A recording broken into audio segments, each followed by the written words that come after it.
Мы защищаем прежде всего наши духовные ценности. И мы боремся за правду. Вы сами прекрасно видите, знаете, что происходит в 21 веке, так сказать, в цивилизованном Западе. Поэтому это самый большой джихад. Священная война. С вашего лица хочу поблагодарить главу Чеченской Республики, Героя России Рамзана Ахматовича Кадырова, который с первых дней участвует, поддерживает во всех направлениях наших бойцов. Общественный фонд имени первого президента Чеченской Республики, Героя России Ахмат Хаджи Кадырова, который обеспечивает нас тем, что нам необходимо в зоне проведения СВО. Очень многого научился здесь. Это мне очень сильно помогло там.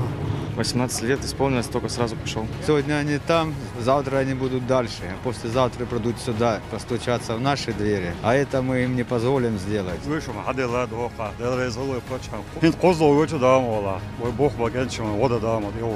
Знал то, что здесь подготовка хорошая, есть знакомые, рассказывали, поэтому решил.